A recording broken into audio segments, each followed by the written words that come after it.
All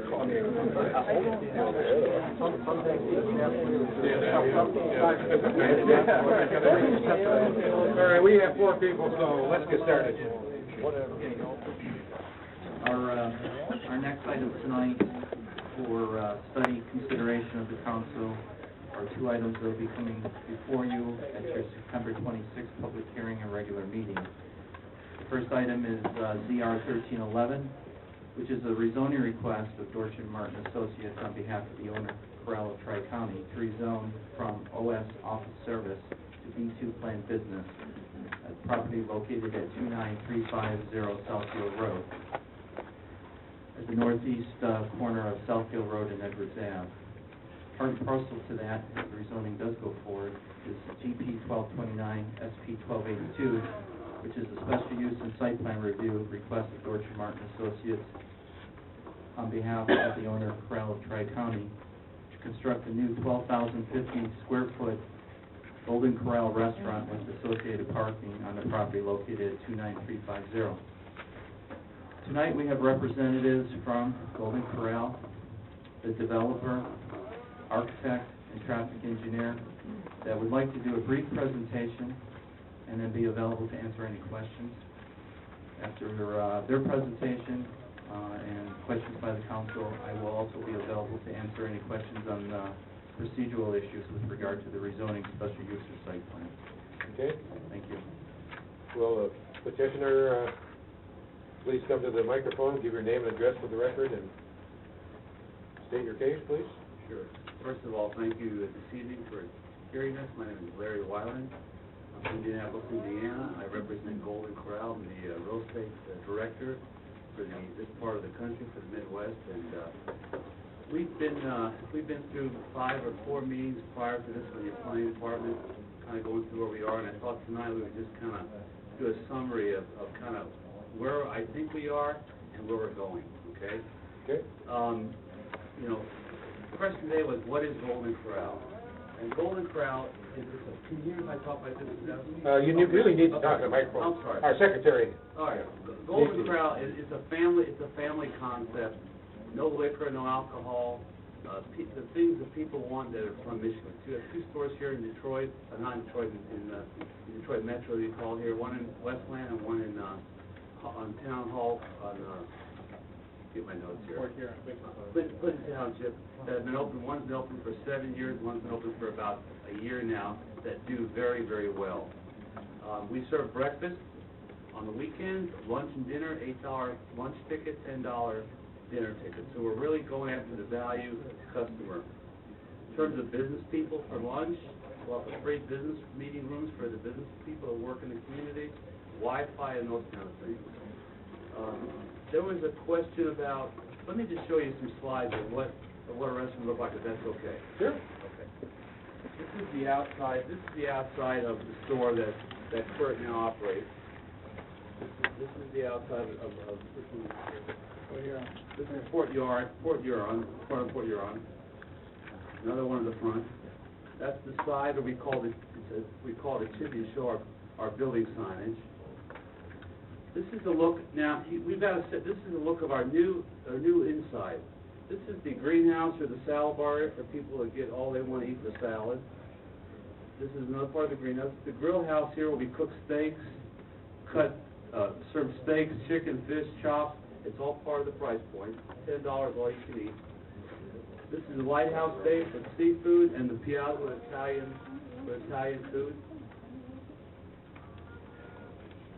More piazza there. Pagoda, we have a Chinese station for Chinese food.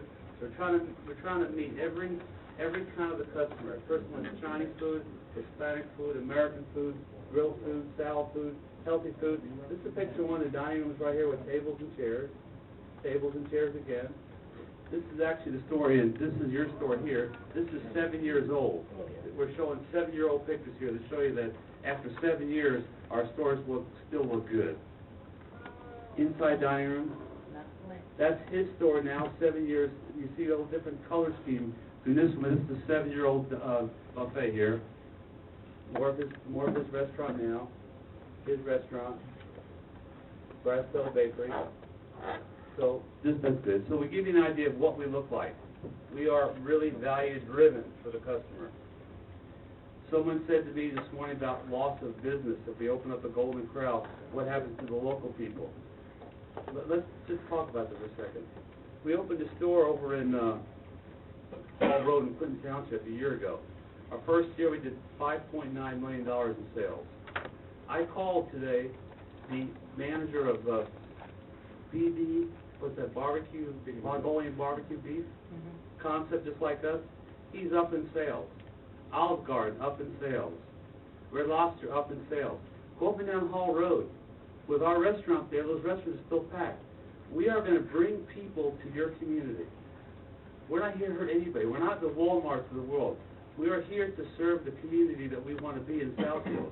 We will bring people to your community. We will hire 170 people, 170 jobs. And we're talking about jobs where people, you know, you can hire an engineer or some high-class office person that makes good money. They work here and they drive somewhere else. People that work at Golden Corral, regular people, when they get off work, they're going to spend their money in your community. They're going to go buy diapers and milk and things that make a difference. And we'll do that here. We'll bring people to the market. We'll employ 170 people. We'll pay our real estate taxes, our property tax. On the community side, which is a whole other part of our life, we help schools, churches. We do a huge children's miracle network every year. We feed veterans on Veterans Day once a year all over the country, see this on TV. We're a privately held company. We do $1.9 billion a year in sales. We close very few restaurants. We are here to stay. We are a new niche. If you go to Las Vegas, which I don't go, but if you go to Las Vegas, they have all these fancy buffets. That's who we are. But we're the fancy buffet for the regular Joe and the regular mom working, that to them, $10 is a lot of money to go out to eat.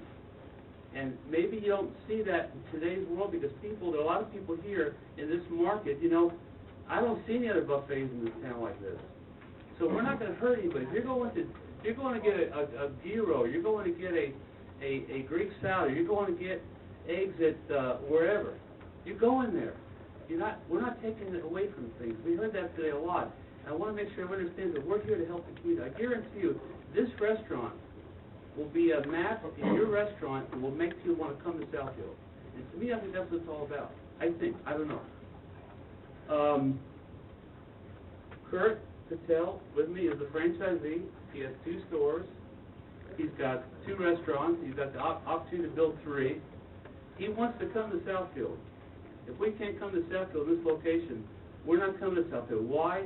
It's the only track we can find in 2.5 years that's big enough for us, that has the traffic we need. We've done a study this thick on Southfield. Why I want to come here? We have to be sure. Nothing in life is sure, you know, except taxes and death, like this say, okay? We got to be darn sure as a franchisor that he's successful. If the economics are not right, if we don't have the right customers we need, we do not go to the market. We're not like McDonald's. We don't build them every day. We only build about 20 stores a year, and believe me, we put a lot of work into what we've done. We believe that this is the place to be, and we believe that Southfield will gain a lot from us being in this community. We don't serve liquor, no late nights. There's been conversations about the neighborhood, the neighbors. We've been there. We've talked about the buffer zones, raising the ceiling. When they said lower lighting, we lowered the lights. We're 200 feet or yards. What is it? 200 feet. We're 200 feet to the back of our building to the fence, right? He'll go over that later. We're 200 feet. That's like a football field almost. Okay, before anyone can hear us, and we close early. So What's early? 9 o'clock during the week, 10 o'clock on the weekend. No late night. When do you open? We open at 11 o'clock for lunch, and we open on Saturday and Sunday at 7 for breakfast. And when that question was brought up, sir, we also said one of our process or one of our policies would be at close at 10 o'clock. If we had employees parked in the back of the parking lot, the employees would come to the front of the parking lot. We will do whatever we have to do to make this thing work. If trash has to come at a certain time, we tell our trash company. If delivery's got to come at a certain time, we do what you want us to do. We're not here to fight nobody. We're just here to help a franchisee who spent a lot of money already trying to get a restaurant built in a community life would really benefit from who we are. You can see in the pictures here, we're not here today, gone tomorrow. We're a 40-year-old company that built in 33 years, since I'm 21 years old. So, I think I've covered everything, you know, that I need to cover. Any questions? Mr. Sever. Am I missing something? This seems like a no-brainer. The building burned down, the lot is vacant. I'm feeling like I'm getting a hard sell. Well, sir. So maybe I'm missing something, that's why Well, I'm asking. you are missing something. I feel the same way. But after today, a 2.5-hour meeting I went to this morning on the site selection, we spent a lot of time talking about these big issues according to the committee, not about the site. So I'm just following what I thought it was a slam dunk. Really. That's all. I didn't mean to interrupt. The only question I had about this was that the office building that was there, the Harvard Square building, was, if I remember correctly, about 41,000 square feet. You're proposing 12,000 something. And I see a lot of parking, and I don't know how many spaces are here. And how many parking spaces? We'll let Sam handle the site part. Yeah, how many parking spaces? There's 100, I'm sorry, and what's required, I guess? yes, through the chair. Since Golden Corral was a new restaurant, the franchisee wanted to do a presentation on the content of the plan. Mr. Dorchin is here to go through the site plan issues. And then we have traffic engineers answer any traffic questions, and then I'll be happy to answer any of the rezoning or special use questions. So we can answer those questions now, but there's still a couple more presentations to be made. Sorry. And this was just the introduction of the store itself, because it's a new concept for Southfield. Mr. Dorchin? Okay, thank you. We'll try to answer those questions. All right. Could you give your name and address for the record, please? Sam Dorchin, Martin Associates, 29895 Greenfield in Southfield, Michigan. I thought you retired. I tried. My wife spent 1 week with me and took go back to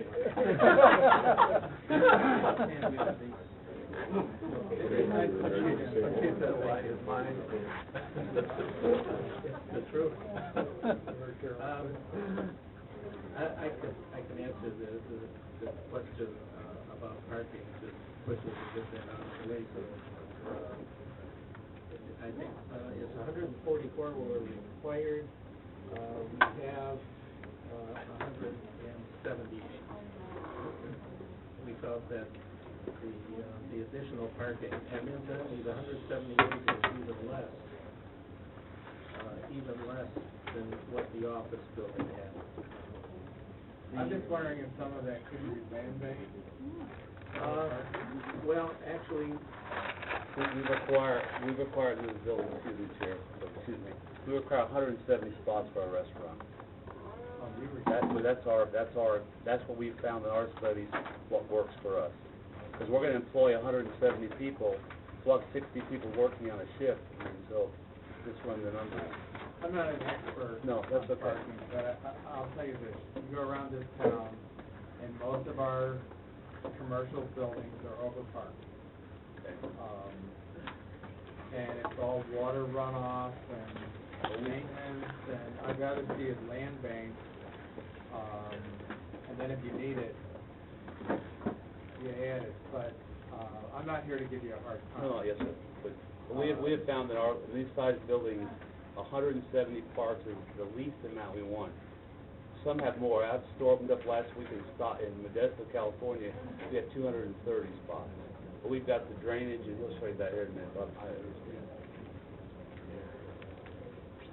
and I have to say, Dr. Senator, I agree with you about, for the most part, that there's too much parking on many sites. This seems to be one that has accurate numbers to back up their needs.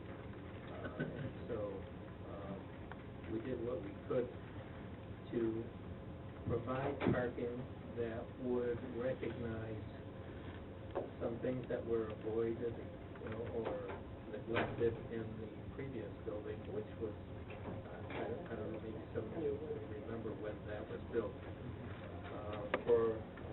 And you can see it on the site there, the square donut.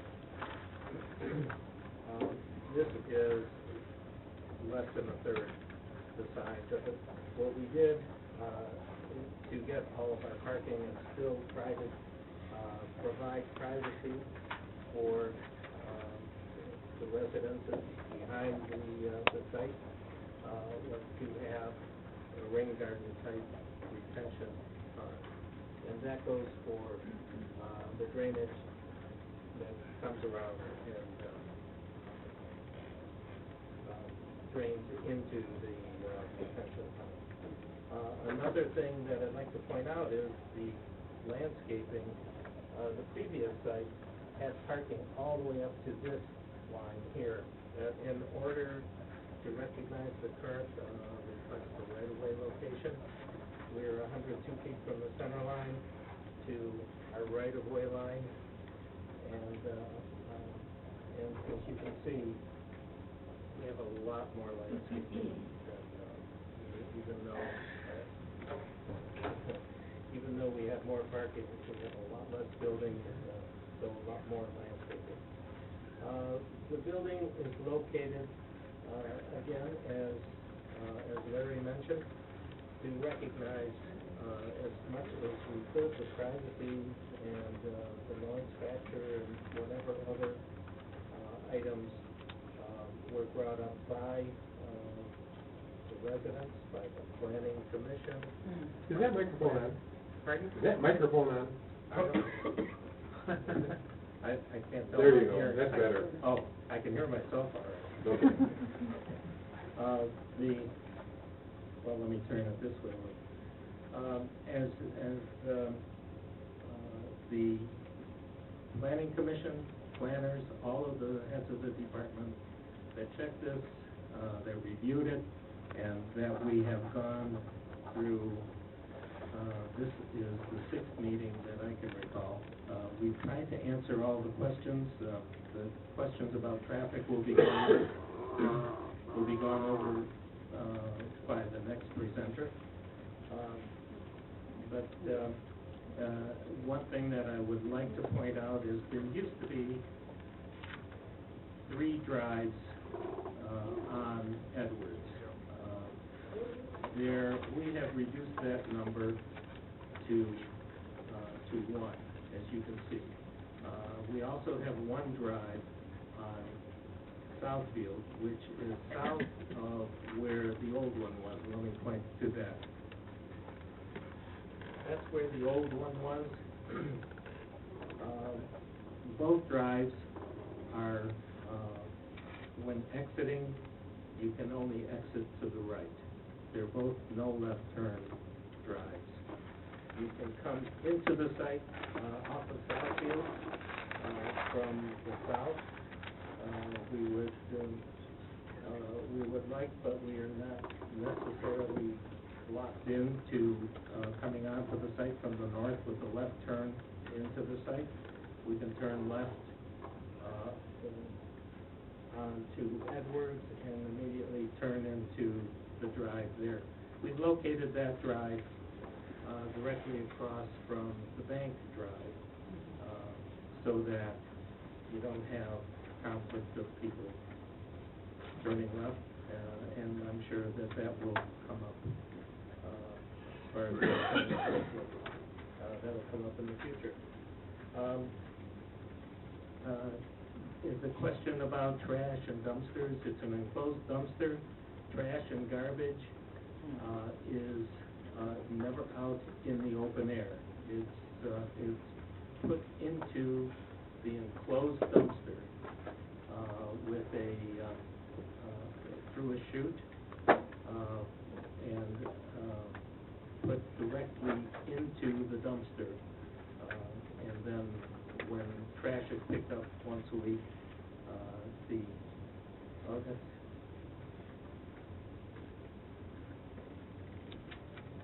this shows the chute from the building directly into the dumpster.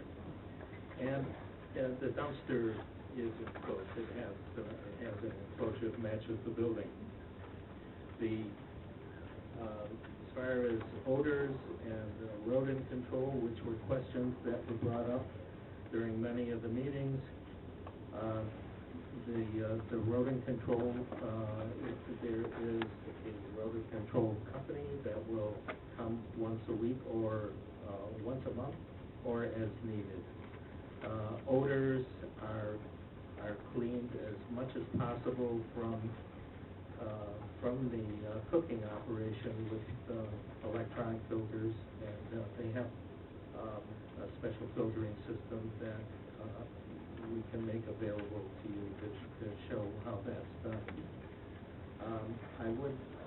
I think it's important, while I may be overlapping a little bit on Larry's talk, but the food is all prepared on the site.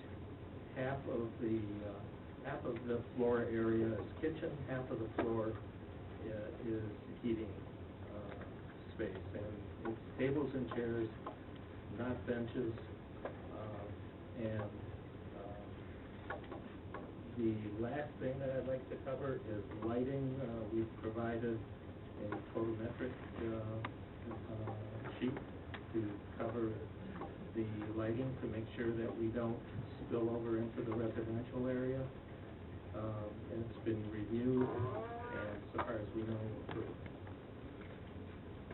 I can't think of anything more to tell you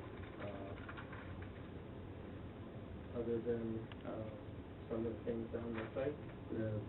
Behind the building, that's designated for employee parking, and if employees end up parking in this area, then, as Larry said, those cars are moved before closing time to avoid the late night people leaving, the employees.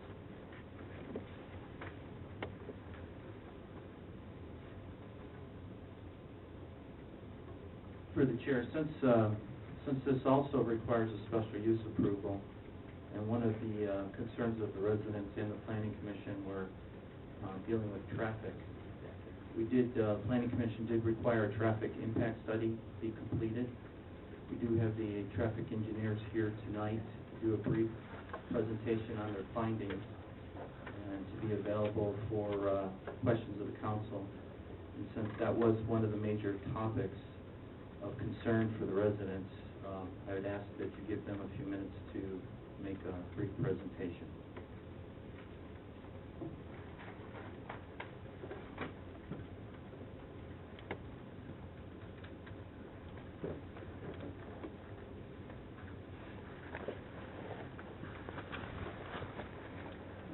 Good evening, my name is Mike Lavity. I'm TJ Light from Wilcox and Associates. Address, please, your business address. In Farmington Hills on Industrial Drive.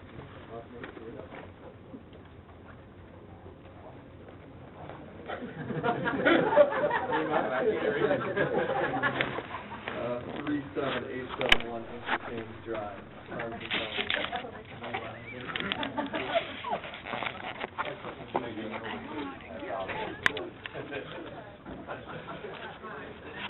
Enter in the car.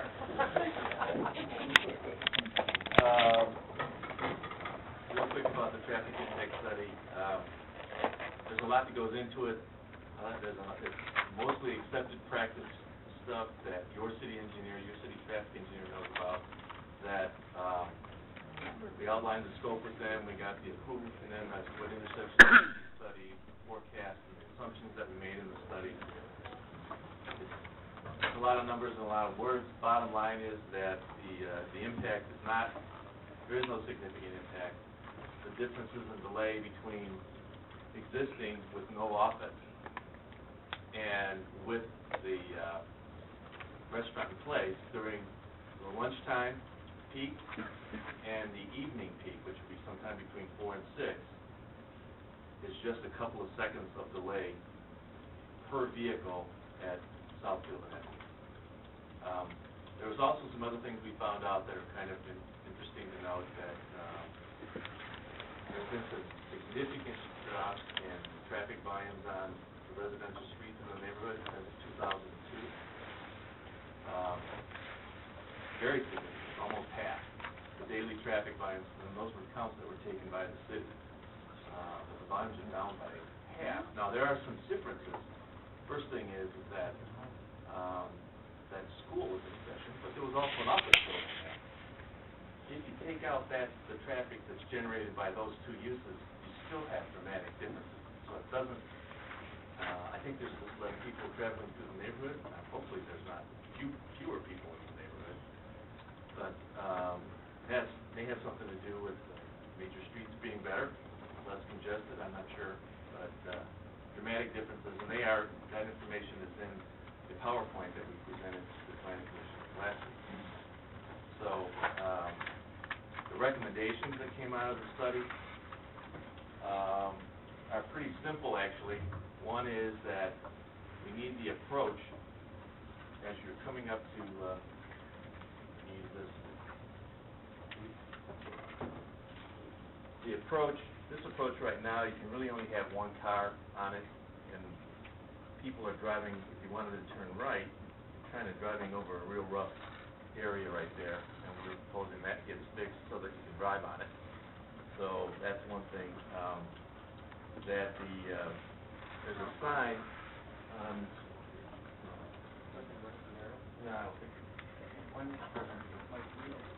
oh, that's right. So we want that approach fixed, we want that paved. We'll bring up a little aerial, to show you what the other important thing that came of this. Plus, we're recommending that the driveway be designed and constructed consistent with Road Commission standards. The Road Commission owns Southfield Road. Can you bring up the one that shows the other? Yeah. Yeah, I think it is here. I'll have to say this, so right now, this.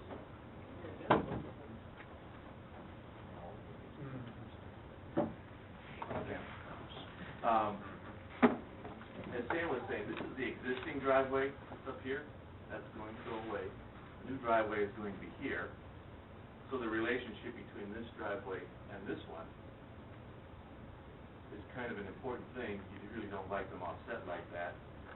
So, but back in the day when this driveway went in across the way, the Road Commission required that the left turns, the northbound left turns, would be prohibited. You go out there, there's a sign there, but it's been there for 30-some years or so, and or however long, I'm not sure. But it's faded, and when I first looked at it a few weeks ago, it was bent over a little bit. It's been straightened, but it still needs to be replaced. That was one of the other recommendations. And then build this driveway, and this one consistent with, this is the city street.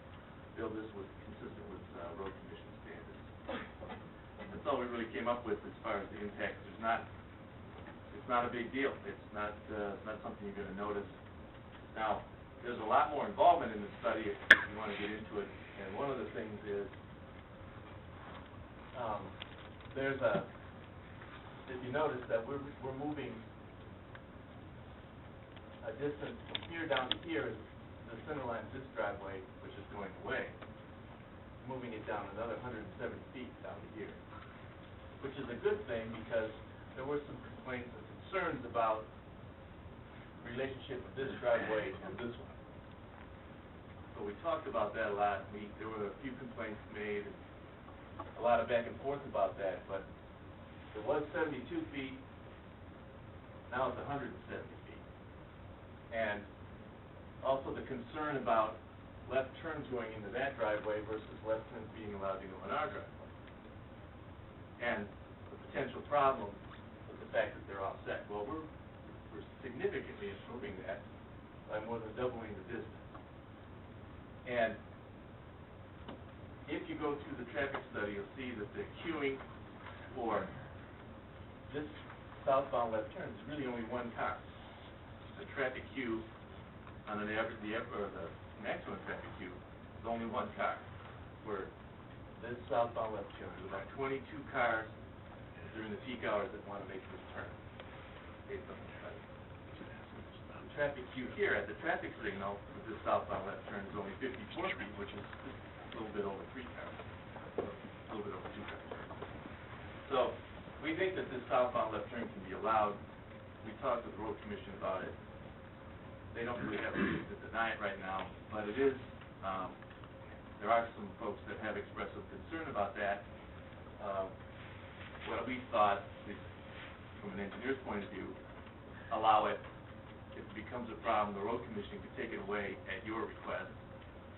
So it's not a big deal. I think that's it. And the details of it, is with the rest of the sleeves too. Are there any questions that are burning issues for you all?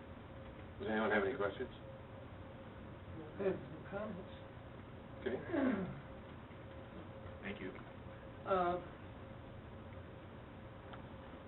First of all, looking at the master plan, this portion is not zoned for B2 or 3, scattered uses, or it could be just about anything, but in most cases it's all OS, which is properties OS. The other thing, it's very important to me that we in Southfield, and sorry, Ken, I can't see it as a great thing, because I'm very familiar with that area. I've been there almost 50 years. But Bedford Woods is a beautiful rural street. If you know the history about Edward Street, years ago, traffic was so crazy on that street that's why that block between Lakewood and Southfield is basically one-way, excepting for the Southfield frontage. And I guess my thing that I've asked myself is, do we take anything for revenue? Do we get to add another restaurant to Southfield Road between 12 and 13 Mile Road? If you look at the amount of restaurants that you presently have that are of the same type, I know this is a buffet, but you have 2 restaurants, 3 restaurants right across the street, including Mario's and the Japanese place, and there was a couple in between that couldn't make it. You have Big Boy, which is a family, right in that shopping center. You almost have a complete strip of stores. All the way down Southfield Road between 11 and 12, you have various sundry of I would call lunch type fast in and out, except that we have Scalapini now taking over the coffee shop here near 11 Mile Road. So, I'm saying is, where do I go to lunch? What kind of restaurants do you sit down and relax and finally have a lunch? I mean, you just can't just keep running into restaurants and get your food, buy the car, or eat on the way back to work. I mean, there's got to be some kind of diverse type of restaurants in the city, and we've lost a lot of them. We don't have a Chili's or a Applebee's. We just lost Morton across the street. We lost Golden Mushroom. We lost Prima Diner. We lost BW's across the street. We only have one here. And so, what kind of restaurants do we really need and want to make the city deal with some of the people in the 30 million square feet of office space that we have here that don't want to just run in and run out and get back to work? The traffic study does not include 12 Mile and Southfield, or 13 Mile and Southfield, nor does it take into effect the Webster Light, or the light by the shopping center by Home Depot, or the light at Edward Street. Anyone who's been in that area during rush hour, especially when the computerized 12 Mile Southfield lights are being interchanged, you can't even move. And I'm very concerned about that. I'm concerned about when you do this type of a restaurant here, you're talking about 800 type cars, in there. You still have a big piece with St. Bede's to look at. And, that's why we had a master plan, is to look at these properties and look at them so that piece by piece, and the one which should be zoned, but other than that, what kind of uses do we really need to make a complete city? And meet the needs of a diverse group of workers or employees or those who want different types of food styles. And I think that this is very important to look at. 12 Mile Road from Southfield Road backs up almost to Pierce now, and if there's an accident on 696, it backs up even beyond that. What really happens to the traffic, though, if they're going west, they go up Lathrop Street, turn on to Southfield Road and miss the intersection. Or they go behind the Encore and fly behind that to get up to Southfield Road. So we're already having those kinds of issues. Why that street, Edwards, does not have traffic and Lathrop Street is, I think, because we did a great job. I mean, that was the whole point of the one-way street, and the whole point of doing the traffic plan way back when was to keep traffic down. We also have a park at the end of Lathrop Street that the people use. I think that when you look at the numbers that, I know that Myron has been in the office building prior to his fire. I don't think it was fully occupied, but you're still counting as if it was. And I guess I guess I looked at this and I had a hard decision in my own mind to make because of the economy and need to give people jobs and all those things. I took those into consideration.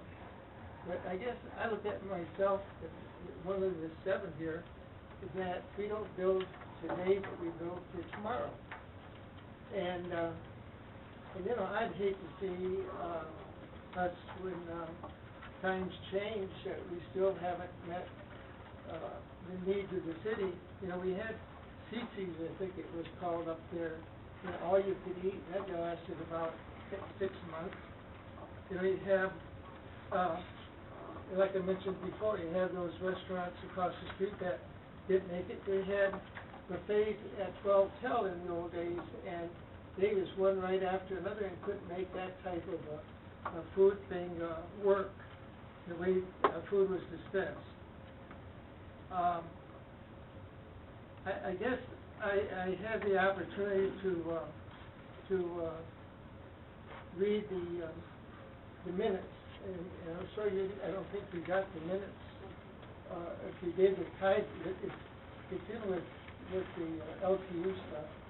But even the neighbor who has the office building to the north has complained about, not complained, just made mention that he wants to know what the impact is on his building, having the restaurant that type next door to him.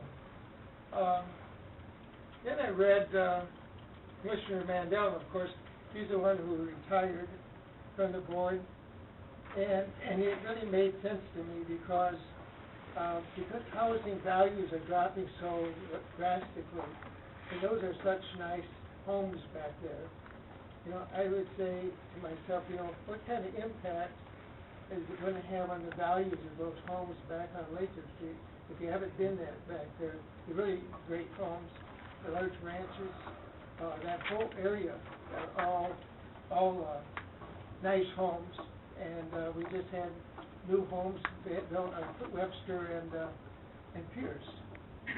And so if you look at a map and you look at that square mile, if those people were to, I don't know what percentage, would go down Pierce Street and go down Edward Street and go to this restaurant, if it was large numbers, number one, we would destroy Edward Street again, would be a path. Lathrop street from 12 Mile Road to Edward Street would be impacted. And I guess what Mandel said was, the noise issue would be profound for a long period of time, every day, 7 days a week, lasting well into the evening hours, and I concluded that I must vote against the zoning. Then he makes a statement that this zoning for this area with a major residential development for an entire mile to the east of it, he intended something very important, and that is to be transition zoning between the activities on Southfield Road and the residential development. And so they placed a very minimal intensive use on the property on Southfield Road. To the disregard of the residents who live next door, and I can't accept the fact that we are going to put such an intensive use with long hours every day of the week in everybody's backyard, so to speak. The place is empty means that the neighbors have peace and quiet through most of the afternoon and evening hours of their existence behind the restaurant. Apparently it works, it can work, but what's going to happen when you're operating from 9 to 10, and then you have the employees leaving from 10 to 12 or 1, and who knows how late. I understand the dynamics of the hours, but that is not relevant. There should be peace in the neighborhood, and it won't be so if I have to oppose the rezoning for should be peace in the neighborhood, and it won't be so I have to oppose this rezoning. I think Mandel gave a lot of years to the Planning Commission. He's a very knowledgeable individual. He said, I wouldn't personally approve any rezoning until I knew what kind of use was going in there, because if you wanted B2 use, there are other B2 uses that probably could totally be acceptable because of they're not running long hours and they don't have all this traffic activity that is perpetual throughout the evening hours. It's just the number of car spaces, 150 to 160. You probably will have hours. It's not just the number of the spaces every hour from 5 o'clock in the evening until late hours. So I guess he summarizes what my feeling is in disruptive of the neighborhood, hurting maybe residential property values, excessive traffic on roads that we have for years tried to reduce, to give those people a peace in their neighborhood. I mean, they used to have a gravel road there, and all their houses, when traffic backed up on 12 Mile Road, would completely fill their houses with dust.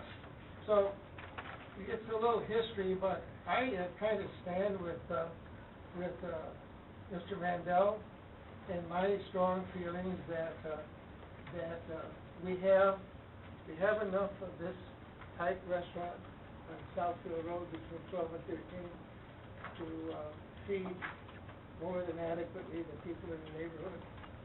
But we are really missing type of thing, that type of restaurant that we have like Galaxy in Berkeley, or Beverly's Club, or Brady's, or something like that, that is in that area where a person can really sit down and enjoy. You know, it doesn't have to be liquor, but just a nice restaurant. This, to me, does not meet the criteria why I think of a restful place to go. It'll be noisy, and you'll go in and you'll put your $10 down, and you'll grab as much as you can, and maybe go for seconds and thirds. You'll have noise in the parking lot. You'll bring possibly other than cars there, you'll have motorcycles or trucks stopping, whatever it is. But I mean, I think it's going to change the whole atmosphere of that 90 acres subdivision. Go ahead. Yes, sir. Ms. Seymour? Yeah, Excuse me, by the way, there's a lot of people who think so much as 40 people are being acknowledged and being opposed to that. Yeah, I agree with everything that Mr. Scotty said. I read Commissioner Seymour Mandel's extensive comments in the minutes of the Planning Commission meeting, and Mr. Mandel, besides being an attorney, is an architect and a very intelligent man and a very concerned community activist. One of the things that bothers me about this presentation, talking about the traffic, I live not far from there, and I'm in that area frequently, and the way they describe it is it's hardly going to be noticed. You have difficulty getting out of that shopping center, out of Big Boy, out of any of those places and making a left turn, or even out of the Comerica Bank, which is right next door to it. The traffic is rarely light on Southfield Road. And at dinner times, which will be the popular times of this restaurant, you can't cross Southfield Road. I mean, it's bumper to bumper and it's not moving. And for them to speak of this as though you'll barely notice the difference, I mean, that is such a stretch. That is just such a stretch. Our traffic engineer really didn't have time or wasn't asked to really study this. They paid a consultant to do this study. Anyone that lives in the area or is in the area on a regular basis recognizes you cannot have that many hundreds of cars coming in there and not add to the problem. So, you know, it's just fantasy to me. It's a difficult area to get out of, to come out of, to turn left or right, especially to turn left. But apart from that, this is a special use, meaning that it was office service, and I'm going to read some of the things that can go in office service, but I want to say something first of all. I've been on the site plan committee a number of years, off and on. I've been involved in land use issues in the city for a number of years, and I have oftentimes, infrequently, I shouldn't say oftentimes, 10 times, come to the planning department and said, look, you can't accept the first thing that comes in here. You know, piece of property has been vacant for, well, this hasn't been vacant for a long time, but some of the pieces that we had that were vacant for a long time, something would come in, and we would, and I know Don would agree with this, planning department would say, would accept something that really didn't seem to fit, just because they had been waiting so long to get them. And I would say to them, wait for the right thing. Don't just jump because something after several years has come in. Wait for the right thing. I want to read to you what B2 can accommodate. Or office services, I'm sorry, not B2. Use is permitted. Executive, administrative, and professional offices. Medical offices, including clinics and medical laboratories. Facilities for human care, such as hospitals, sanitariums, convalescent nursing homes, banks, and similar financial institutions. Libraries and government office buildings and public utility offices, but not including storage yards or post offices. Private, social, or fraternal clubs or lodges, churches and related facilities, public or private schools or colleges for general or vocational education, nursery schools, photographic studios, and interior decorating studios, even funeral homes. Establishments which perform personal services on the premises, such as beauty parlors and barbershops, veterinary clinics and hospitals, provided all activities are conducted within a totally and permanently enclosed building. So there are many, many things that can go in this spot, and it hasn't been vacant that long. I really feel that this is an imposition upon the residents of this neighborhood. They have come out in numbers, and I think will come out, as Don said, they've signed petitions, and over 40 people so far. This office service district was placed there as a buffer to the neighborhood from the commercial. And now we're being asked to change that, to disregard the people that live there, to put a restaurant there that's going to have late hours, that is going to attract unsure groups. It's the kind of place that, because of the price point, groups of young people can come in, get out in the cars, make noise. There's any noise there, there's no question about it. And I don't think it's fair to the residents to impose that on them when there are so many other things that can go there. And I think, let's wait for the right thing. Let's not rush into something just because it looks bad now. That's my feeling. I mean, not a bad restaurant, I don't mean that, but it's just not the appropriate one for this site. Ms. Taylor? I'm kind of torn. I live in this area, so I'm very familiar with everything that's been said. And I first want to say thank you to gentlemen. Now, we don't have access to the planning information. That would be nice if we could get a copy, maybe, what they were talking about. And I'm familiar with Golden Corral. I frequent the Golden Corral when I go out of town. When I was first introduced when I was in Tennessee. I like the restaurant. And what it does for the area, it becomes a destination. People hear Golden Corral and they want to come. They do like it. It will bring more people. The traffic will be heavy. And everything you stated, Joan, is correct. It is very heavy traffic there now. And sometimes you cannot turn left. You have to turn right and go up to the right in order to come down. And I know that if the restaurant is there, it will bring more people. Like I said, it is a destination point for a lot of people. So that would cause more traffic on Edwards, because people will go that way to get out. Not being familiar with the area, they'll probably do Edwards and then Lathrop or further on down to Pierce, I'm not sure. But they would find back roads. People just do that. That's just what happens. So that will interrupt the neighborhood. So like I said, I'm very torn. I do understand. I'm not sure with the traffic impact, what times of day or what it was that you were studying, but it is very heavy. And I do know that, because I live here, and I'm there all the time. We have a lot of traffic there with the strip mall, on both sides. We have Home Depot, we have Big Boy, we have all kinds of restaurants. My office is a mile away from Yep, if you're on Greenfield? I'm on Greenfield, Yep, okay. So you know what I'm talking about at Southfield and 12. like the back of my hand. Yep, so I'm there every day. But I like the restaurant, I like the idea, I wish, and I'm torn, because I understand what the residents are saying, because the traffic is bad. It really is. So I'm really torn. The food is good, the restaurant is good, it is a destination place. A lot of people will come just to go to the restaurant. I don't know. Thank you. Go ahead, respond. Thank you. Some of the things that have happened, that have been said in past meetings, the Planning Commission, the studies, the departmental studies, indicate that this particular area, that a restaurant is an appropriate use for it. As Larry said, this is a niche type restaurant. This doesn't take away from other restaurants. What it does do is bring more people into the area. About the traffic that it will bring into the area, I'd like to point out that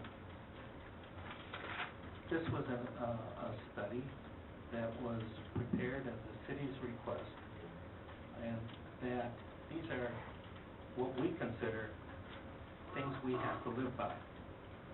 If a traffic impact study indicates that there's no significant change to that area, and we accept that, our reputation is on the line.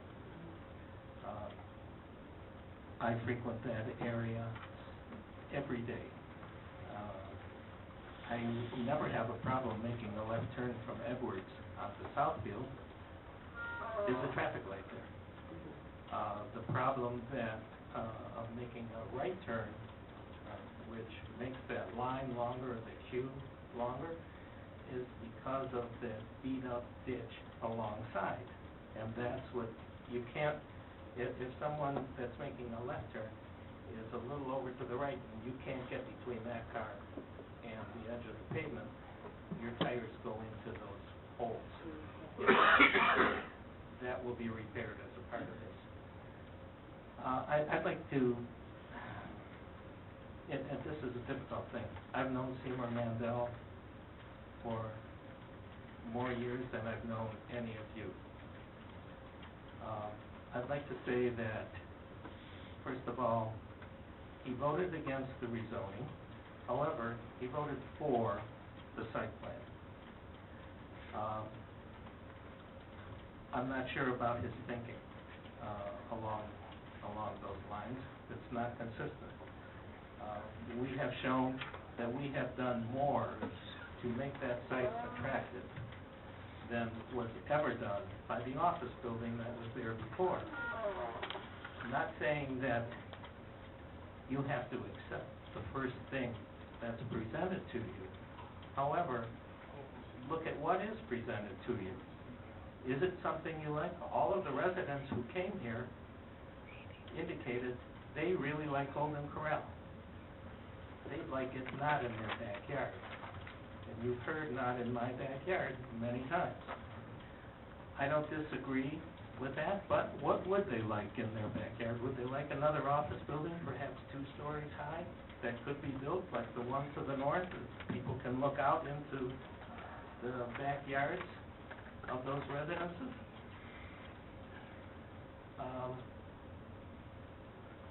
What we do as architects or planners, we try to present to you in as attractive a way possible something that is going to be of value, meets all of the ordinance requirements, and granted, asking for rezoning is something that is up for discussion, that you could talk about for a long time. Many of the things, and the people who were here from your neighborhood found that, well, without talking to anyone from the Planning Commission, found that the uses that were allowed in office, many of the things were the uses that were allowed in B2. We went from B3, our first request, and changed it to B2 to satisfy the requirements or the comments of the residents, to not have the possibility of a gas station or other automotive-related operation in that intersection. That is now a vacant site that didn't meet the requirements.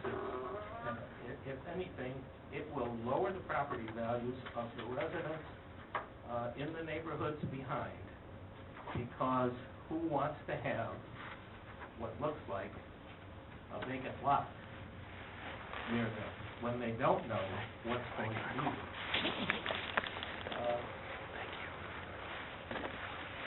I find, again, and I did want to say one more time that the facts and figures that come from the Wilcox Engineering Company that prepared the traffic impact study, those are cold, hard facts we live with.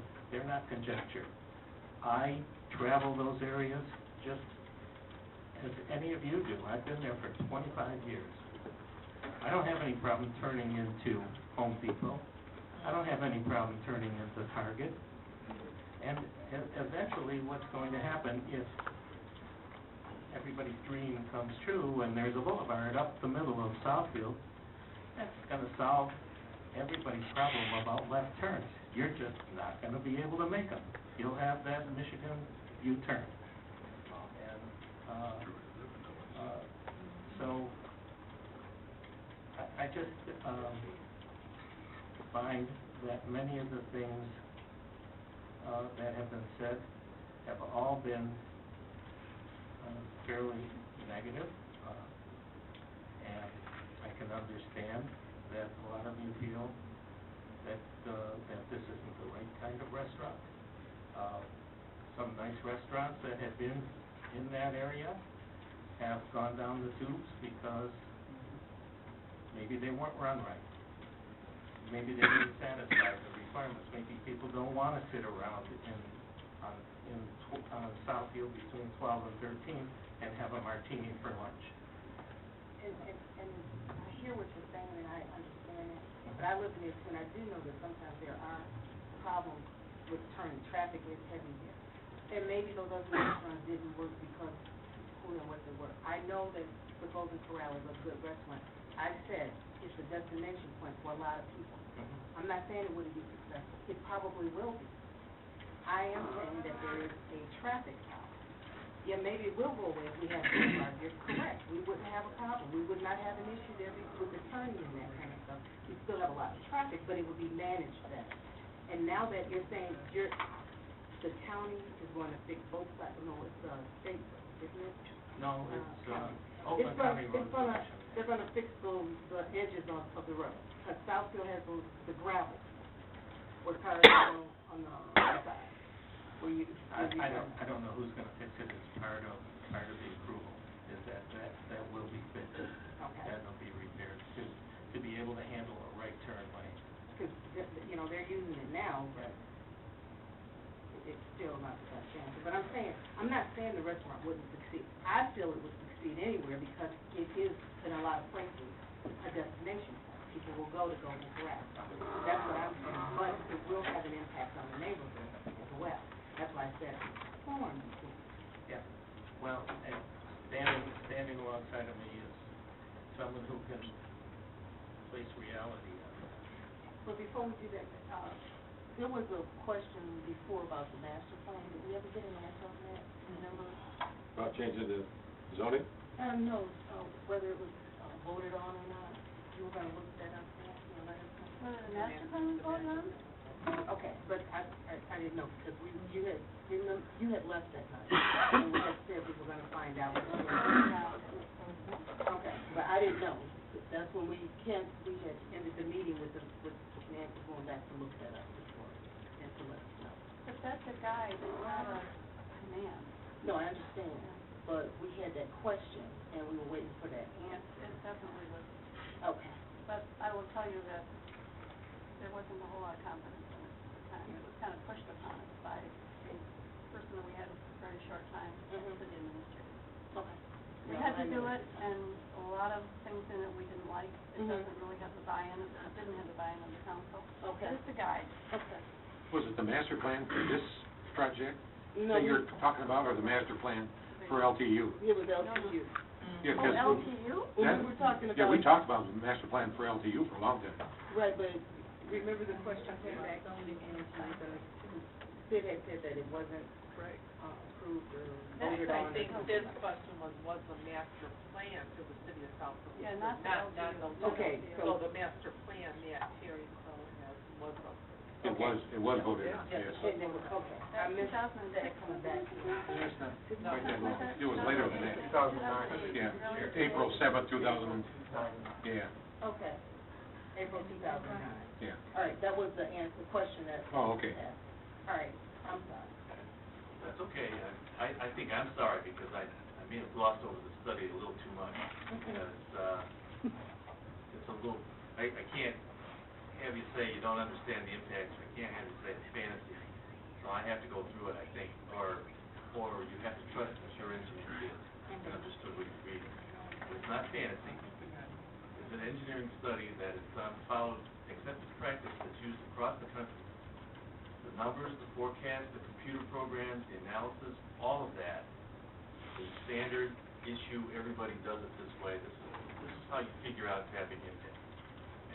So the study is pretty involved. I was hoping not to have to go through the whole thing, and I don't think we should necessarily. But if you're going to think that there's some sort of big traffic impact because of this store, this restaurant going in there, that's not the case. Less than 2% of the traffic is going to come in and out of Edwards, which is what comes in and out of Edwards now. In comparison to how many folks are going to come from Southfield Road. So, I don't know where I want to get carried away with this, but it's a pretty involved study, and I think I'd like to at least, if you could flick up a couple of the charts for me, Terry, or TJ. Go to the one where it compares the level of service, and we'll talk about level of service.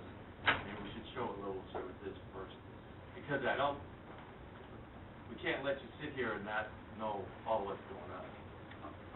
In your, did they get a copy of that? They will. Will they get a copy of this?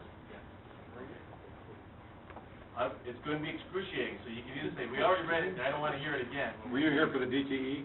No, I was not. Okay. But I'm gonna. We're already numb, so go ahead. You already know, yeah, okay, well, hopefully I won't have to make you any more dumb next time, but tonight we have to go over this so that, make sure we have this covered. Okay.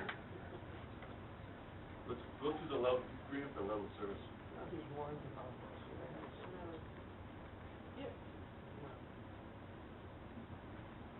Okay, level of service, A through F. Level of service is a calculation that tells you stop delay per vehicle for, in this case, a signalized intersection. That's an intersection that's controlled by a traffic signal. The intersection of Edward and Southfield is controlled by a traffic signal. That traffic signal is also in sync or connected to 12 Mile and Southfield. So the two work together. If you go through the analysis, level service A is 10 seconds or less. 80 seconds, greater than 80 seconds is level service F, not acceptable. In an area like Southfield, accepted practice, engineers across the country, planning commissioners, everybody across the country says level service D is acceptable. Okay, let's go back to and it's a pretty involved calculation. If you can imagine trying to figure out the amount of stop delay per vehicle on Southfield Road at an intersection. The traffic signal timing changes, green time and red time and all that stuff is not always the same in every signal. It changes, and this is one of those that it does. Okay. In the PowerPoint, and you'll find this same information in the report, but we put them in a side-by-side comparison here. Southfield and Edward. Remember, there's nothing there now as far as our site. It used to have an office building. Office buildings generate trips. Plenty of trips, actually. But it's not open during the week. You study traffic impacts 99% of the time when the traffic on the roadways is the worst, and how much traffic you're going to generate on those roadways during those times of day. That's an accepted practice thing to do. So in this case, the midday lunchtime, we study it for, and then PM peak hour. We're not out there during the 7 to 9 period when Southfield's bad too. Midday, PM peak, sometime between 4 and 6. Existing, future. That's the way it is today, with no office, and with our traffic. Level service, overall, for that intersection, signalized intersection, is 6.8. The difference, you can't even notice it in seconds of delay per vehicle. That's with no office. You should be comparing it with office if you want to do that, right? And then the PM, same thing. This is not an impact. It's very, you would never notice anything like this. Now, how did we get to those numbers? That's something that your city traffic engineer has to agree on. The way you do it is you assign trips, and there's a lot of graphs in here. When you go through this report, go through it and try to understand how we assign the new trips and how we forecast the new trips. There is absolutely no fantasy involved. It's an engineering standard practice report, study, and believe me, I'm not going to make up anything just for a Golden Corral. I'm not going to put my career on the line or anything else. We do this the way it's supposed to be done, period. Whether the city pays for it, the developer pays for it, doesn't matter. We have to do it right. So, bottom line is, there's going to be very little impact by this restaurant. In comparison to what could be there as zoned, there is no difference in delay. And one big thing is that if you could probably bring that the one up showing the difference in traffic in the neighborhood. This is pretty important.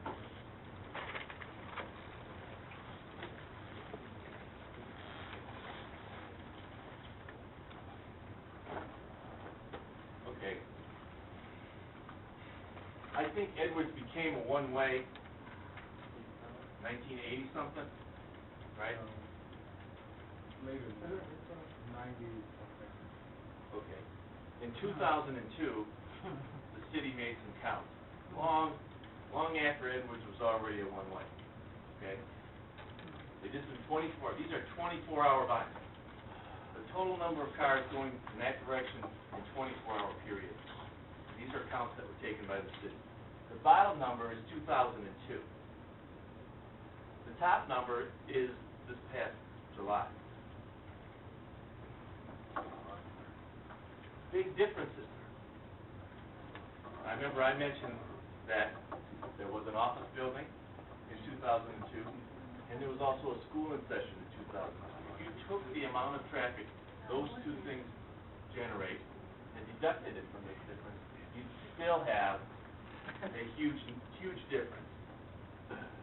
There's not a lot of trips that's generated by those. The volumes are significantly down in that neighborhood on these locations. These are city counts, so they're not biased by anything, or they don't have anything to gain other than figuring out what the answer is. So, this number, that's profound, that's a huge difference daily. Aside from not being very many daily trips at all, that's a very significant difference. Now, you notice that the same 27 people are going the wrong way in a one-way. Right? Same 27 people. So, from the point of view of impact, it's not a traffic issue. It really is not. Getting on and off Southfield Road, let's bring that, can you bring out that picture again here? Yeah.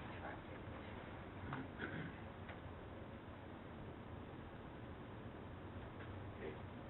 Just so you understand how this is going to work. When it's an office building, they had a two-way driveway right here that allowed all movement. And they had access, what, 2 or 3 access points along Edwards or something like that. 3. And they could get in from here too. We're proposing to get rid of this driveway and have it be a right out, a right in, and a left in. Now we know some of you don't like this southbound left in. I'm telling you it doesn't really make a difference. The road commission doesn't care either. If you all think it is not a deal breaker. Okay? It could be a right in, right out. We would prefer not to see that. Restricting access, if you approve it, actually moves more cars down here. About 22 during the peak hours. Not a big deal one way or the other, but we like the access there. It reduces the impact of this intersection. And these people can make this left turn in the shadow of this signal. It's not a big deal to make that turn. This is going away. Our new driveway is going to be here, and then we're going to have another driveway here. The impact, in other words, the difference in the operation of this intersection is less than 2 seconds during the afternoon and in the morning or in the evening compared to existing with no office there. So, now do we still have concerns about traffic? If we do, I'll have a nice, shiny, another presentation for you next week. It'll be even more boring, maybe, unfortunately. That's a threat. No, I'm just kidding. Are there any questions? When it gets around the mic, turn on, ask some questions.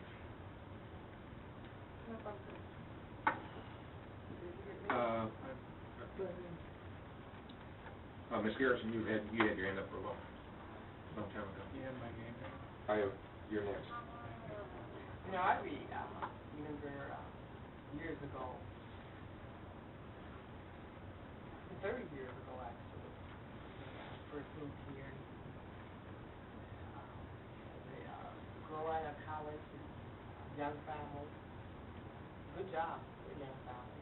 One of the things I really loved about Southfield, I could go to Red Lobster. I didn't have to leave my community. It was a Red Lobster here. And I remember, my parents taking me to the Golden Mushroom, because my income was coming out of college, but I'd been there, but it was because my dad, who was more established, said, I'm going to take you out to dinner. And there we went to the Golden Mushroom. And I remember the Country Buffet. And the Country Buffet did well. And I remember going there because I was a young family, job that kept us out, and when we really needed a balanced meal, I said, we need to go someplace where we can get a salad and so forth. And that was a sit-down meal versus the pickup to bring home. And I think when we talk about what type of restaurants and what do we want Southfield to look like, I think the Golden Corral meets the needs of a lot of the residents. I keep hearing about the businesses and the people who go out to lunch, but I think it meets the needs of the residents. So we're not always having to go to Novi or having to go to Birmingham or having to go someplace else. I think that's what makes Southfield a great place. Golden Corral, you know, I'm not a big buffet eater now, but I've been in Golden Corral, and I think it would be a destination point. I agree with that. I think it would be good for a lot of our residents. The value of our homes has declined significantly. This is not the upper income area that it once demanded. I think the jobs, the people who are working here, there are more jobs coming here, but these are not upper income jobs. A lot of these are minimum wage jobs, a little bit before or a little bit above that. I've asked that question of the people who are coming forward, those who got 25 jobs or 80 jobs, well, what kind of jobs are these? These full-time jobs or part-time jobs? So I was really glad to see that at Golden Corral because I missed the country buffet. That was a good restaurant, and it met the need. Now, as far as Southfield Road is concerned, Southfield Road has always been a major road in this city. So if you buy a house and it's backing up to what's going to be Southfield Road, that's something you should have considered when you bought that house. And to now say, well, we don't want anything there, no matter what you put there. If you put an office building, you know, 2 stories, there are issues. If you put a gas station, there are issues. If you put a restaurant, there are issues.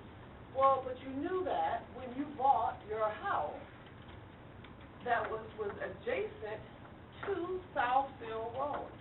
So I don't buy that, that we'll be disturbed. But you knew that. You know, I know where I live. I live off of 696 and 11 Mile. Now, that's what it is. And I knew it when I bought the house. So I'm not opposed to that. I do think, however, and this continues to be an issue, that the plan, we need to get it updated. Where are we? We need to get some consensus on where we are. The city plan, what the city should, the master plan, you know, I don't want to hear any more about, well, it was pushed on us, we didn't agree with it. If it was approved, that's it. That speaks volumes to me. And if we're not satisfied with that, we need to take a look at it and talk about how do we envision Southfield? You know, what is it that we're trying to do with Evergreen? What is it that we're trying to do with Southfield Road? I was more concerned with Southfield Road with all these closed stores, that it was going down. You know, that Burlington Coat Factory area, those stores just weren't making it. When Farmer Jack went out of business, and the grocery stores that came in there, that area to me was about to lose it. Then I'm glad to see new restaurants come into that area and build that area up and give it some life. And I think the people that come there will then also stop at the Baskin Robbins. I don't know how it's surviving across the street. That has donuts too. It's a Baskin Robbins and a Dunkin' Donuts. I don't know how. There's 2 of us. Well, you know, and I think they'll go there, and if they'll go down and they'll shop at the local fruit, the fruit market, because they'll see them and they'll say, hey, you know, let's stop at Burlington while we're here. And I think it will. And let's get our watch fixed across the street. And maybe, you know, that will spur what can go on in that little area across the street where that Italian restaurant that was so good was there. They closed. I forgot the name of it. I just felt. Because I also agree with Don that there should be upscale restaurants, there should be medium income restaurants, there should be cheap. So I'm not opposed to this. I think you've done your work. No one is ever going to be 100% satisfied. but I think it's the vision of where we want to see the city go and grow, and I think we need to get back with Terry, and that's really the issue here. Every time he comes here with something, you know, you're being fought with it, because I don't think we've given you the direction that you need to know what it is that the council would like to see, the elected people. So I think that's where we need to focus on, is that master plan, so that Terry knows what it is we're talking about. So every time he does something and brings it to us, there's not a major fight about, oh, don't disrupt, or they don't want any noise, or they don't, but you knew it when you bought that house, that you were adjacent to a major road. So I will vote for that, because I think it's good for the residents, I think it'll be all right for the businesses, and I think it's good for the area. And that if there are other issues regarding the roads that we haven't addressed, that we will address, if we can come back if there's issues, and we can help to make that right, to get it right. And it certainly does put in with our boulevard plan down the road, and we should be looking down the road, not just tomorrow. So I will support that. Unless I hear something different that will change my mind, but overall, I'm glad to see that we have a Golden Corral coming to South. It's a good idea. Okay. Mr. Cyber? On the surface, I thought this was a great idea, and I'm not close to it, but obviously not privy to the information that some of my colleagues have, because I'm not on site plan. I wasn't aware of resident concerns. But why I think this is, first of all, on the traffic, let me just say, I heard every time somebody comes along and wants to build something, somebody goes, oh, the traffic.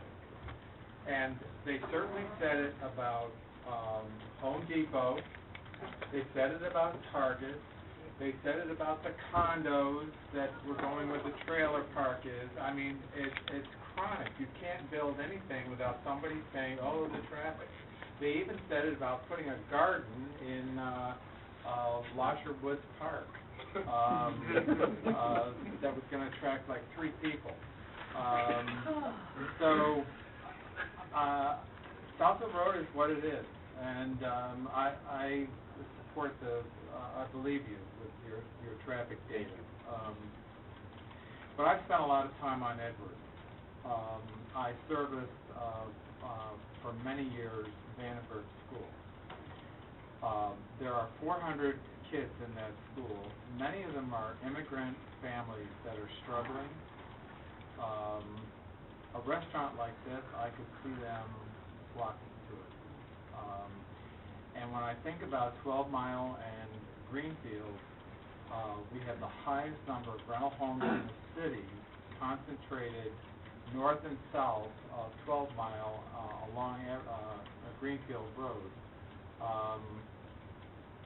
And knowing what the socioeconomic factor is in that neighborhood, this is a restaurant that will appeal, I think, to many residents.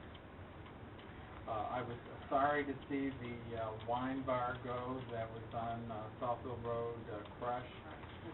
But honestly, I thought the prices were too high. And after 6 months, I guess a lot of other people did too, because it folded. And the Tavern on 13 has closed, and it's not council's job to regulate how many of this or that. I mean, it's the businesses must decide, are they competitive or not. This gentleman has told us that he's done his research. It's his risk. It's not ours. On the surface, I think it's an attractive-looking restaurant. I think people would go to it. I do want to hear the resident concern. I'm not terribly concerned about the traffic. I think we've protected that neighborhood by making Edwards a one-way out. It is not a one-way in, it is a one-way out. And road has even been narrowed, and you can barely see it, but you can see the green strip. The first part, the frontage part is two-way, but from, the rest of it is one-way, out on it.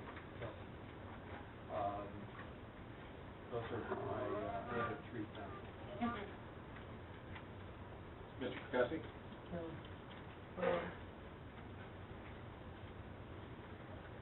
Let me just correct something, that was said, that this is adjacent to Southfield Road. This is not, the homes are not adjacent to Southfield Road. There is, what is the depth of this lot? Somebody have it? Approximately 400 feet. That's the buffer. And OS was used to create a medium, type of density, to protect those neighbors, whoever had homes. Those homes have been there since the 60s and 70s, so they didn't move in. They moved into those homes when those were fields. And I think that when you take a use such as this, that is a real impact on that neighborhood. And they can say anything they want about the traffic, and they can say everything about not having an impact on that neighborhood and not having an impact on Southfield Road, but it's going to have an impact, and it's going to be 7 days impact. And I know you didn't get this. I didn't even know this was tied two together. It was, with LTU, so it looked really thick. So I went through it, and I finally found the back part of it was it. But, you have to listen to the people who live there, because that's really what we try to protect, is our residents and impact on them. And that's why the master plan was formed, so that those are things would be taken into consideration. And if the master plan, those who did it, felt that should have a high density use, it would have been in the red, and we showed B2, B3. And they say, well, I dropped it from B3 to B2. Well, that's not really a drop. I mean, you look at the zoning map, the uses, I mean, sure, you can't put a gas station there, but B2 is a heavy impact zone. It's business. And anyway, and then I'll leave it with this. I know you don't have this, but I've been reading about the feelings of these people. And Mike, you can have all the studies you want on traffic, but what does the people really think about traffic and who live there? This week, we have, I believe, 44 total signatures. The sentiments were shared by residents along Lathrop Boulevard. The primary reasons being noise, as many of you know. We already have a traffic problem on Edwards Avenue. From Lathrop onto Southfield Road, it's a one-way street. Residents and people from everywhere come down that one-way street continuously the wrong way. There's always an accident waiting to happen. I talked about the officers that parked in my driveway because of the speeding. It's so bad on Edwards Avenue. We believe the traffic will exacerbate traffic problems at Edwards Avenue. So in other words, they're thinking that their neighborhood is going to be impacted. And they look at the city to say, hey, you know what? Protect us. And if it doesn't work, if this thing works smooth, God bless it. If it doesn't work, we're going to be in that same dilemma that we were back in the 90s, where we had to go and redesign a whole new street and make it an ugly street because you can only use it, one way from Lathrop to Southfield. But they're willing to be inconvenienced to save their neighborhood. And here we go, and we're going to take something of high impact. But they can go anywhere. I know they have a special building and all that, but we said with Farmer Jack with many square feet, they could have thrown it in a shopping center or built it freestanding over there in front of the shopping center. And then you have all your commercial together. It could be on a pad out in front of it.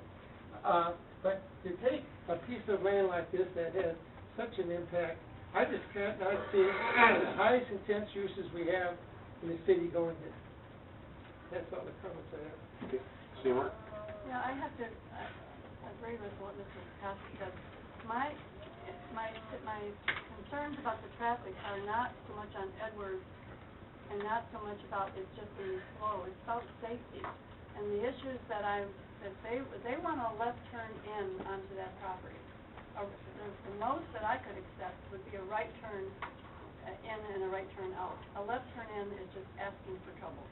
Anybody, I mean, you can do all the traffic studies that you want, but if you're up there and you see it on a regular basis, and you're there several times a week at different times, you realize what's really going on. And no studies and no experts and no statistics are going to change what really goes on. My concern is for the residents that live there, because they are going to be impacted. The hours of this restaurant are up until 10 o'clock at night. It's going to generate noise. You're going to have groups of young people coming in there. You're going to have groups coming in if it's a popular place. You're going to have a lot of activity. It's going to be a popular place. Is it really fair to put this on the shoulders of the residents that have lived in a quiet neighborhood for so long? The people that are going the wrong way in Edwards right now, as far as we know, are the people that live there. And some people do go the wrong way. I think, right. But the signs on Edwards, if you've been there, they're right off Southfield Road. They're very right in your face. They say, one way, don't go this way. But the residents that live there say, well, I can do it because there's no traffic right now. But that's not what I'm worried about. There may be people that cut through there, and it may become a problem. But the real issue is what it's going to do on a daily basis to affect the lives of the residents. Forget Edwards for a moment. That is not the main issue, because I think that can be controlled. But to have the noise and to have the groups that are going to be in there, it's going to be a popular place. I don't frankly think that an upscale restaurant is appropriate for Southfield Road. I mean, not a really upscale restaurant. I don't think it's going to survive on Southfield Road because of the types of stores and shops that are there, the types of people that are drawn there, even though we have some business. But I'd be happy to be proven wrong on that. I just think that this was designed as a buffer. It really was designed as a buffer for the people that live there. And now we're suddenly saying, change it, let's make it a high activity area, and forget the people that live there, they're just gonna have to adapt to change. I wouldn't want, and you can say NIMBY if you want to, not in my backyard, but we owe them certain standard of living that they've been accustomed to, and putting a restaurant right there at their neighborhood to me, this kind of a restaurant, one that is popular, one that will attract a lot of people, one that's open till 10 o'clock in the evening. I think it's unjust to them. And I think we have to... John and Don, I appreciate what you're saying, but I just have to interject here. I don't think there's a person at this table who doesn't regard what the residents have to say. And so for the record, I don't think any of us need a lecture on that because we listen to the residents all the time.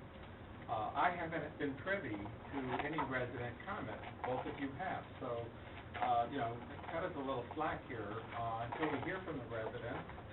Then I will consider what they have to say. I'm expressing my own opinion about what I think about this and about the traffic study because I've been there. You can feel what you want about the residents. I'm expressing my own opinion. I'm not criticizing yours. So let me apologize because I thought everybody had, the minutes. And that should not even be on our agenda tonight. Without background material. I always read those minutes. I know that. The Rec Plan Committee meets, and I didn't think, that was going to be, I seen on the agenda we were going to be on tonight, but, you look at the timing on this. You got Site Plan Committee at 4 o'clock, you got this on at 9 o'clock, and you got this on Monday night. When have you seen something of this impact be shoved down our throat that quickly, where you can't even look at what's, what is the impact? I'd like to be able to talk to those people down there. I know I had about 4 or 5 calls, one from Edward Street that was really hot. It was on the corner there. You got a real nice house. One that nice house on Lathrop Street that backs up to the west of Lathrop Street. He's madder than heck about it. So, he put a ton of money in his house if you get on that corner of Edwards and Lathrop.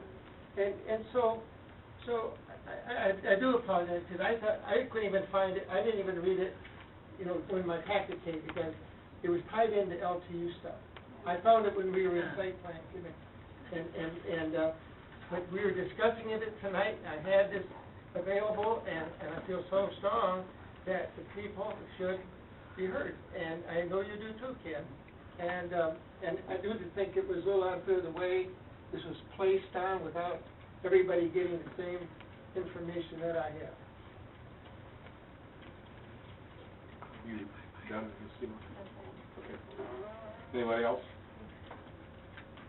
Don't look at the clock. Doesn't matter.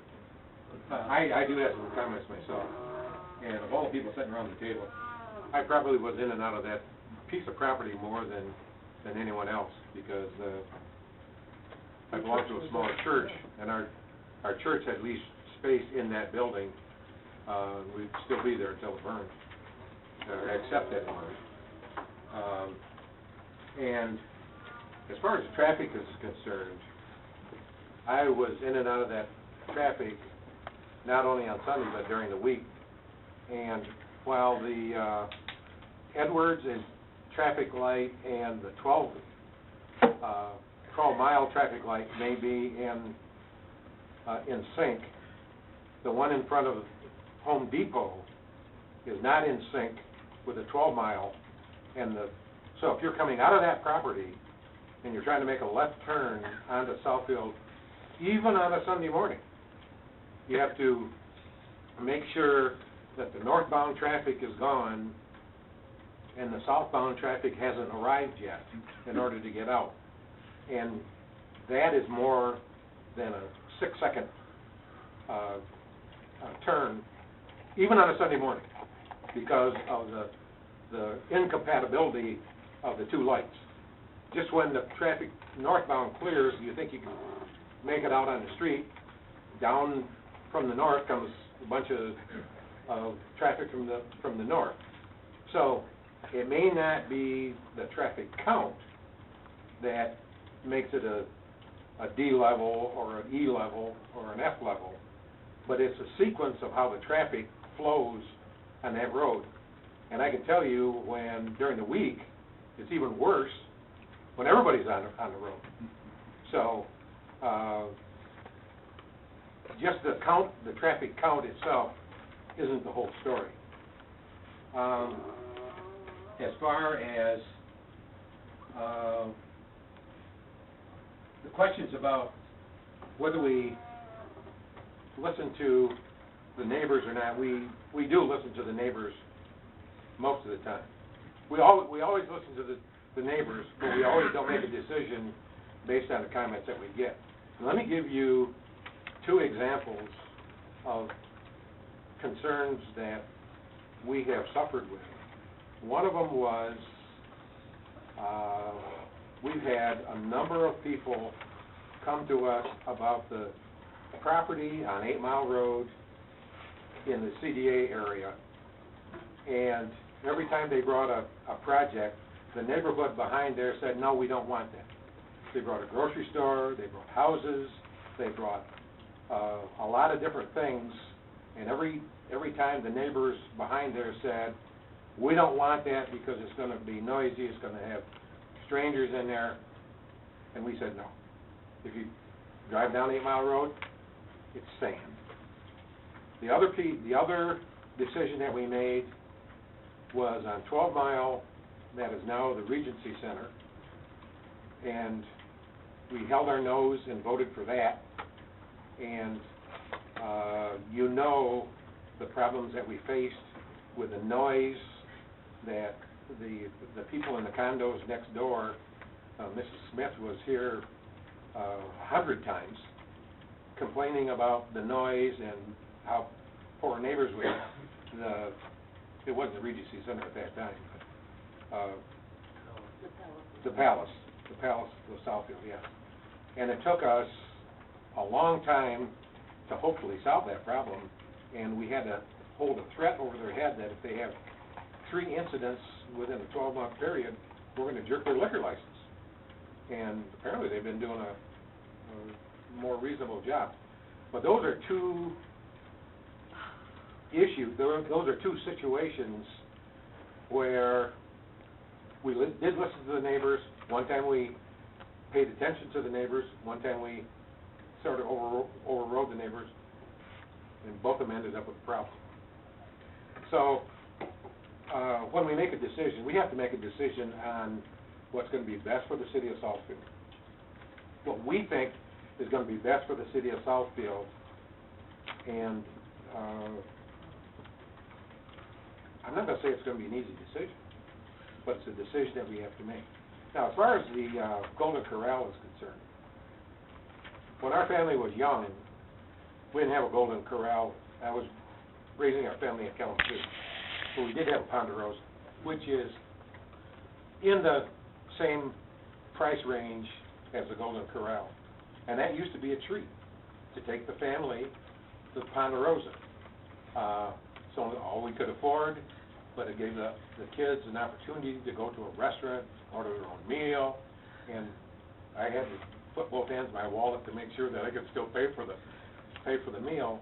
But it was a restaurant that attracted young families that were on a strict budget. I can see the Golden Corral filling that same purpose today. There are a lot of people that can't afford to go to even a medium-priced restaurant, take their whole family there and afford the bill and pay all their other bills and everything else. So I think the Golden Corral serves a purpose. Is this the right location? I don't know if it's the right location for it or not. But I do think that we do have a need for a restaurant where a family can go and satisfy the palate of the different members of the family. Each one can have their own meal, and it's not like they have the choices in a restaurant with a menu. The choices are allowed. I was at a similar type restaurant. I was at a buffet in Kalamazoo within the last month, and there were probably 20 of us in our family that went to this, and everybody had what they wanted. They all got filled up, and it was at a reasonable price range, and we had a good time because we sat around in that room that you say that you're going to build for business. But we sat in that room isolated from the rest of the restaurant, so we had an opportunity to talk to each other, and we could go back out and get as many choices as we wanted. So it does serve a purpose, and I would go to it.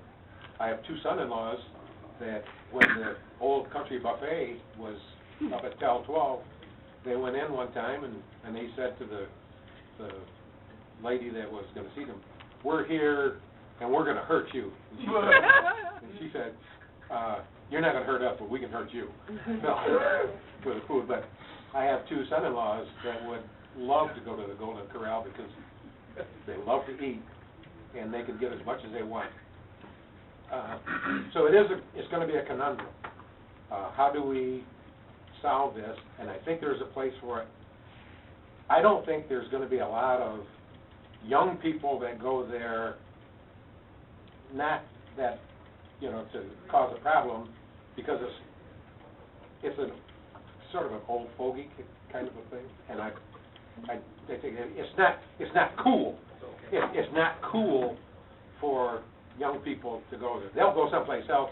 There's loud music, and they'll go across the street to Fridays before they'll go to the Golden Corral. And they may not spend a lot of money, but I don't think that's going to be a hangout for the young crowd. It'll be a hangout for people old as me or a little because they get as much as they want to eat at a reasonable price. I don't have a problem with it. But I do have a problem with what the traffic study says, and the traffic study may not be wrong, but I don't think it's taken everything into consideration that I dealt with going in and out of that space in that building before it burned. And I did it for about 3 years on a regular basis, several times a week. So the traffic study said what the traffic study said, but and I would not want to have a left turn coming from the north into that property. except at Edwards. Go down to Edwards to the light to go into that traffic, not at that middle driveway. As far as I'm concerned, it'll be a right in, right out. And also, that driveway that's gonna be moved down, that was an exit only. It wasn't, you weren't supposed to go into that parking lot going north, even a right in, because they had a sign up there that said exit that nobody paid attention to. It says exit here. Pardon? It says exit here. Yeah, but it doesn't say entrance here. No, but it doesn't say exit only. Pardon me? It doesn't say exit only. That's, I think shaving words. I think that's shaving words. If it says exit, it doesn't say entrance anyplace. So, Mr. Picassi? Yeah, I would just like to say this and leave for tonight. But we sat here when the mayor and then went to Vegas to bring restaurants to the city. Yep. And we said, you came back with Potbelly across the street and all these things up and down Evergreen Road.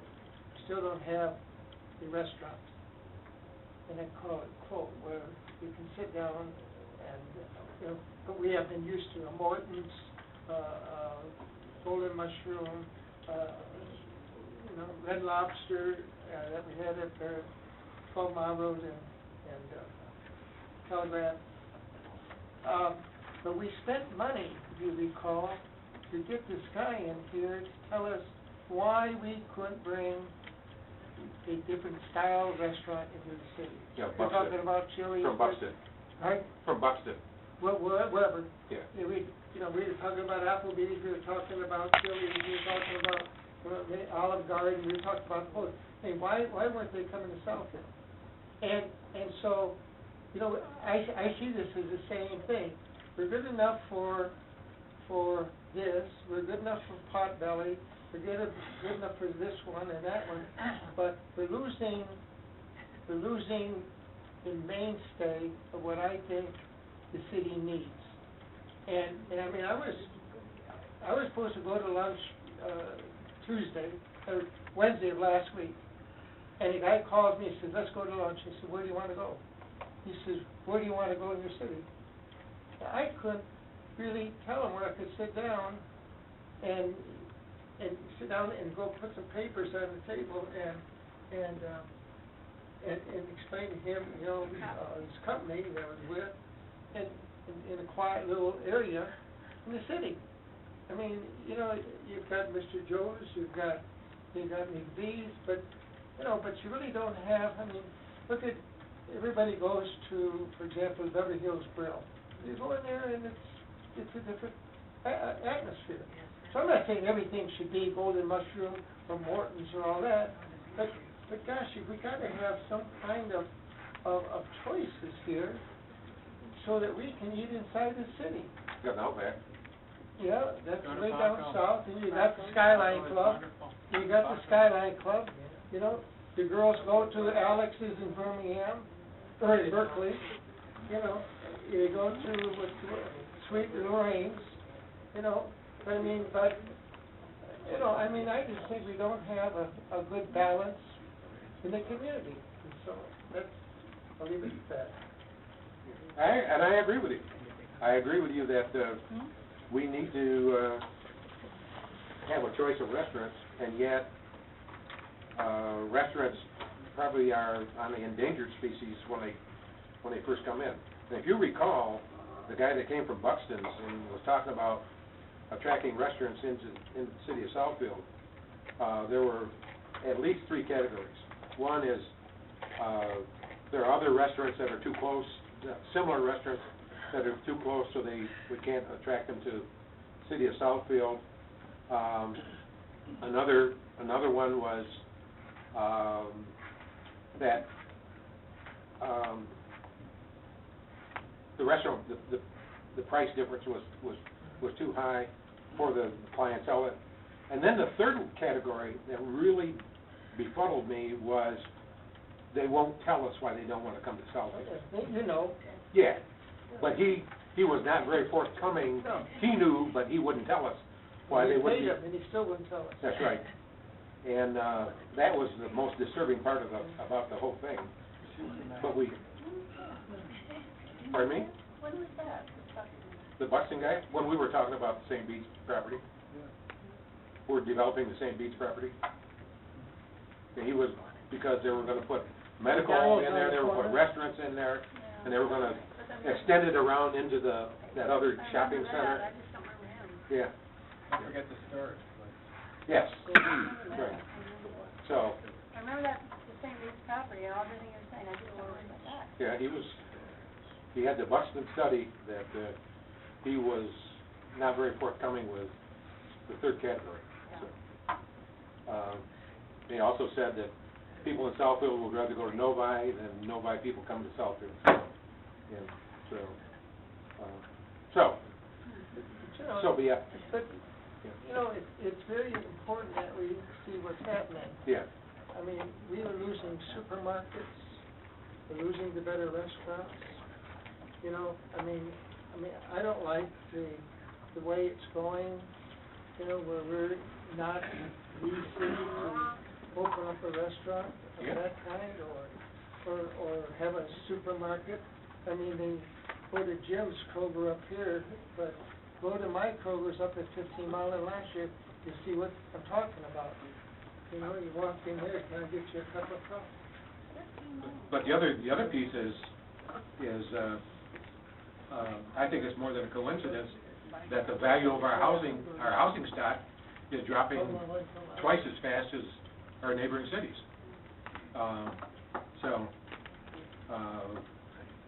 People can come into Southfield and buy a $200,000 house for $50,000. When you go to Troy, you know, they're still up in the $185,000 to $200,000 range.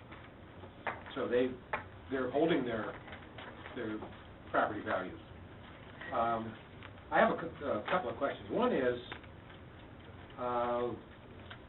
in the Golden Corral, how often do you turn over customers? When I say a customer comes in, how long do they typically stay? Maybe an hour. About an hour? Maybe 2 turns. Can I make a comment if I can about just a couple things? Sure. Part of your conclusion about traffic, we have found in our restaurants that most of our heavy business is over by 7:30, 8 o'clock at night. Okay. You know, when you go to a movie, you don't come out and say, let's get a hamburger. You don't say, let's get a buffet. You go get a hamburger sandwich at a hamburger place. So your comment about traffic being slower down at early in the evening is definitely for sure true. You ask diversity, you know, where do we go to put our papers down? Where do we go to have meetings? We're all about that. We have the area people go talk and conduct meetings. But as far as diverse, we're not diverse in the community. That's what we are. We're diverse. We're giving people a choice. And the reason why, and I'm privy to some other studies, the reason why Applebee's, Red Lobster, Chili's you mentioned, Olive Garden are not here, part of the reason is because go eat at a Red Lobster for a party of 2. For dinner with no liquor, it will cost you $50 or more. Bottom line. Come eat at Golden Corral for 2, it'll cost you $22 with a pop. This is why, you know, this restaurant is a $5 million investment to the franchisee, okay? $5 million. We're putting all our chips on the table. We're saying, City of Southfield, here's $5 million. I've got to make sure from our side it's a good financial move because we know that the value is there. And these people you talked about want diversity, you know, we're going to bring, it's going to be a destination like we talked about.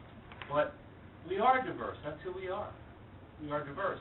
And places like CC's and these other restaurants that closed down, it's because they weren't run right.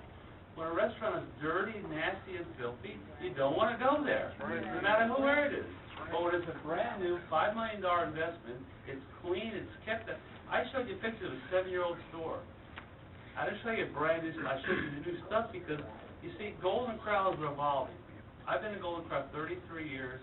We're a 40-year-old company. We change every month, every year. What we see today will be different next year. Our buffets, we have a quarterly changes every quarter. It's not the same old garbage like a lot of the old country buffets did. This is the new world. This is the new era. It's all about, you know, texting and this and that. It's about new places to eat. Those restaurants you talk about, they're great. But see, people today need trust. They can trust and enjoy and a national chase as they know we're watching out for the behalf. That's why we cook everything in front. I want you to see it. You want to see how we cut our meat? This is how we cut it. You want to see how we make our salad? This is how we see it. We're not in the back hidden.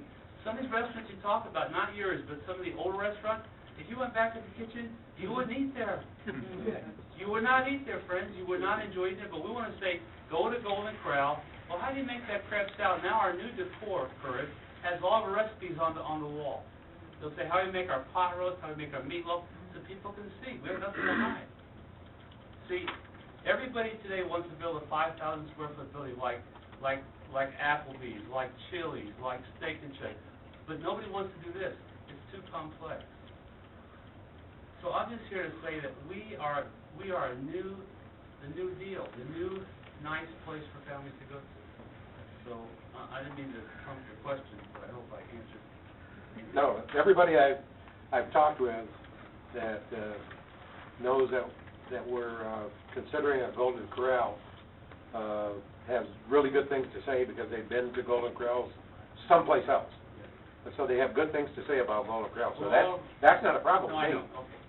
Yeah, it's the traffic that I would... Traffic, Yeah, to that always... answer your question though, Yeah. at 8 o'clock at night, normally you can just take a can and go to a restaurant and hit nobody. I mean, it just dies. It's like, it just crashes and burns after 8 o'clock. Because people, we're busy in the afternoon with seniors, and we have a senior special from 1 to 3. We have a big discount for seniors to come. They play bingo. We had all kinds of stuff going on in Golden Corral. Kids night, bingo for the seniors. I mean, you know, that's all I have to say. Okay, Mr. Chair, may I? please do. Your name and address for the record, please. My name is Shir Patel. I live at 43122 Sterling Heights, Michigan, 48314. I'm here to develop the site. Make sure you're talking to the microphone so our secretary can hear. No problem. Yeah. Earlier, the question came up about buffering. I do respect all our neighbors' concerns. We believe we have addressed almost every concern the neighbor had. Buffering-wise, if you notice, correct me if I'm wrong here, from this wall to this building is about 130 feet, A little farther. 140, About 180. 180 feet from end of our building to the wall. There's big lots, we all know that. Lathrop, I believe the street is Lathrop here, village. From the wall to the Lathrop is about 150 feet. Correct me if I'm wrong. They're deeper than that. Deeper than that. Yeah. So now we're looking at, somebody do a calculation for me. Uh, About 350 feet from the end of our building to there. Except one neighbor, disability. We have no problem, we respect that. But there's one neighbor really being affected here, or it's just 350 feet between buffers. We talk about buffers. Currently, this is what you see. How many garages do you see? One garage. That is corner garage. Okay. Don't forget, on our plans, we have raised this wall here, pond, detention wall over here. All our employees parked in the front. We were talking about our employees earlier. For security reasons, we asked all our employees in the evening, when dusk slows down, bring all our cars in the front. So noise is not there, and also the security reason to get out early. I just wanted to point out the buffering. Difference between B2 and OS. I know nothing about this, but I think when we were reading side by side, what does B2 does, what does OS does, there were very little there were little differences. Yes, restaurants was part of the usage. There were a few other things, but almost both of them were almost side by side.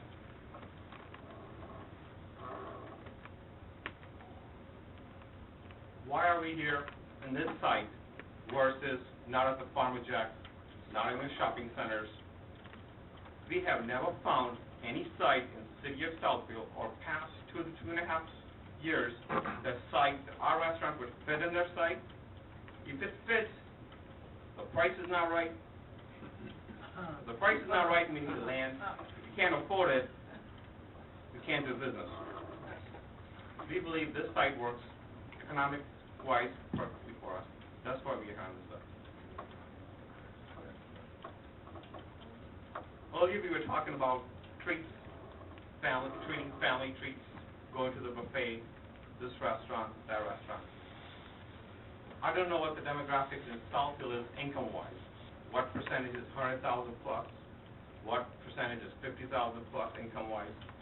I believe, if I had to guess, 70 to 80% of Southfield residents would fit in our demographics. We have those demographics, exactly. So that's why we are here. We are here for the Southfield because we believe Southfield needs it. Whole demographics, the 5-mile radius, it's 293 residents.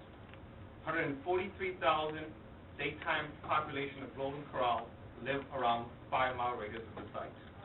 That's why we're here. I have heard earlier that restaurants have came and gone. Restaurants haven't came here. Why Applebee's? TJ Friday's not here. I also heard that Mayor went to Las Vegas to promote restaurants here in Southfield, right? This restaurant is here, wants to be here, somehow oppose it. Mayor did not come to us. We came to see this done. Can I ask you a question? What time do you have your help come in to prep? Sure. During the weekdays, we have our help come at 9 a.m. There is staff of probably 8 that come in. They get ready, set the bars up, turn all our equipment on, make sure everything is ready to go. 11 o'clock, those doors unlock, cash register starts. What And time we do you have break down? 9 o'clock, 9:30, whenever Close closes. at 10. That's right. So when we say we close 10, we don't let any more guests come in at 10 o'clock. The guests who are in the building, we just let them finish up. We give them about 15 to half hour, say, okay, it's time to close up for us.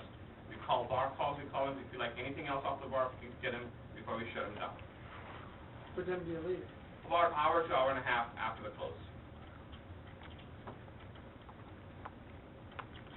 Do you have, excuse me if you're not finished, I want to Yep. do you have people that come in and clean after the place closes, or do you clean before you close? We close up when the guest leaves. While the guests are slowed down eating it, we call pre-closing. We start pre-closing, and once the guest leaves, whatever we have to do to clean up, we clean it up, and we go. I'm talking about mopping floors or... Correct, which is the pre-closing part, and completely when all the guests are left, appropriate area, we clean according to it. No. And we have probably staff of 8 to 10 there who are finishing up the cleaning. No nighttime cleaning. So nobody comes in and... No late night cleaning. No late night Okay. cleaning. No. Any other questions? Anybody else have any other questions? I want to thank you for this opportunity. Sure.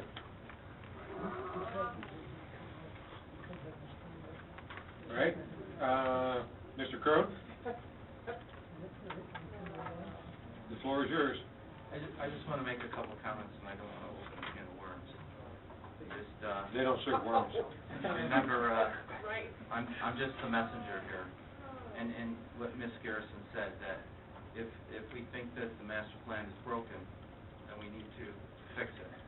But short of that, when we get a proposal in and we consider rezoning, we look at what the master plan says.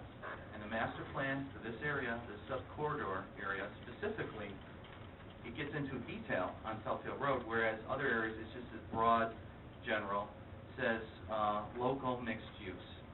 And the B2 is consistent with that. So that's the first test. One of the survey questions in the master plan that was asked of residents was, what type of restaurant do you want? The number one answer was mid-priced family-style restaurant, 36%. That was the number highest response. So we said, well, it passes that test. Number two, 19% was the higher end. And then we go through a series of tests to consider. We have to process applications. People have a right for due process, and if they meet the application requirements, we take it through. I just wanted you to know the Planning Commission held 5 meetings on this alone, and we spent several hours listening to the residents' concerns, all of them that were valid. We looked at special use requirements, And we try to address each one of those issues: noise, hours of operation, circulation on the site, landscaping, drainage, light, pollution, distance back. And the number one concern was traffic. And through the process of the Planning Commission, very exhaustive meetings, each one of those issues was addressed to the satisfaction of the majority of the residents. Not making everybody happy, the Planning Commission felt that we did an adequate job of addressing those issues and got a higher level plan than would otherwise. I believe this is like the 5th iteration of the plan. The very first two, and Mr. Patel will tell you, I asked him politely to leave the office because I didn't feel that it was even up to a standard, the Southfield standard, to even accept as an application. And we have spent several months. Now, ultimately, council has to decide whether or not the rezoning is appropriate for this specific site, and then we would address the site plan issues. But I say to you that Southfield Road is a major road and highway that goes north to south. It's designed to handle traffic. There are some issues with condition I think might be appropriate is no left-hand turn going southbound, and we got the city's traffic engineer to review the traffic report. He concurs with the findings of the report. I say to you, if you look at Evergreen Road, the lot depth is only 200 feet for commercial development. We have a 400-foot depth lot for commercial development with close to 180 feet from the back of the building to the wall. We had the wall extended. We had additional landscaping. We required the detention pond to act as a buffer. I believe they had somewhere between 25 and 40 additional parking spaces that we had them reduce. We eliminated on-street parking, off-street parking in the right-of-way. We got a greater buffer. So I hear everything that you've said. I also want you to know that we went through great pains to balance the needs of the business community and respect the rights of the citizens, and that we tried with all the tools that we have available to us and best practices to get the best outcome. Ultimately, you have to make the decision, is this best for the city? But this is not something that we rush through the process. Now, you know, the timing issue with, we tried scheduling site plan review committee and try to balance other issues that were coming through the council and tried separation with all the large tech items that were coming forward and try to balance not overwhelming you, and we will get all the information that you need and require in your packet prior to next week. We have a public hearing that has been scheduled. That doesn't necessarily mean if you're not comfortable that you have to act on it, but we have scheduled the public hearing, and we've tried to use tonight as a study session to answer your questions and to get additional questions so that they can come back and answer them to your satisfaction before you make an informed decision, and that's ultimately what we've tried to do. So I heard a lot of comments, and I'm sitting there. I just want you to appreciate the time and effort that went through with the Planning Commission and our department to try to find the best balance, respect the ordinances, and help you make an informed decision, and nothing more than that.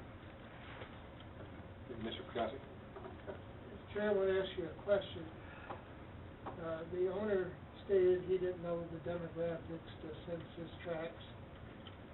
Everybody who goes into business today knows everything there is to know about your city. Do you think that census that they use to find the location is why they're located in Southfield? I'm not going to speak for him, but and we have a representative from Golden Corral. But I would say that they would not be here if their demographic, it didn't meet their demographics. If the price point, they know exactly what the household income is and the travel. I'd like to know up here from them what they came up with and their demographics and their tracks. And just prior to this meeting, I did request that they provide some marketing information so that you have that available. I don't know if they're prepared to talk about that tonight, I can talk about but I'll let him address it. First of all, we are not, Kurt is pleading with his heart, as a businessman would. He's not a professional speaker. I don't pretend to be one myself. he knows what demos are, but he's sitting up here spending a lot of money, a lot of time trying to do the right thing. But you're not. But here's your question, okay? Good. In a 5-mile ring for this site, there's 259,829 people. You've lost 4.17 people in this community under our census. The total population in 2014 is going to be 253,083, down 2.6. 2009 households within 5 miles is 118,000. 2014 looks like 119,000. Total employees in 5 miles here, to answer your question, is 250,000 people working in 5 miles of this restaurant looking for a place to eat. Whether it's Golden Corral, whether it's a fancy steakhouse with a tablecloth, whatever it is. Of the 250,000 people, 140,949 are we call Golden Corral day part people. We do a psychoanalysis study that says that 140,000 people in 5 miles love Golden Corral. It's the facts, just like the impact study, the facts, these are the facts. Here's even one better. The average income in 5 miles is $71,791. Where does Southfield? What do you mean 5 miles? 5 miles is what? It's by Birmingham, Bluefield Hills. 5 miles is what? Okay, I'll give it to you. In 1 mile, I'll give you 1 mile of the site, 77,183.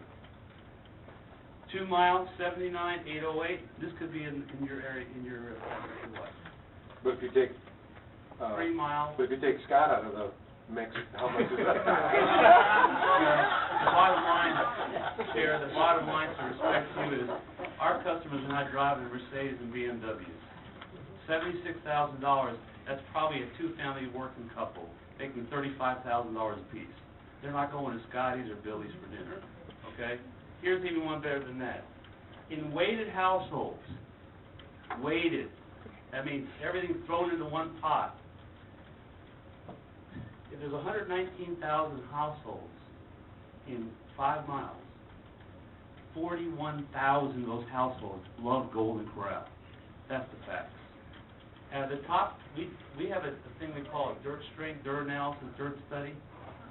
If a site doesn't score in the top 20% of our company, won't even come to the market. This site blows the charts way off. This is probably the best site plan I've seen in Golden Corral in my, well, I've only been doing this for 4 years now because I was a franchisee in Indianapolis. I built 8 stores, sold them, and came back on the corporate side about 4 years ago.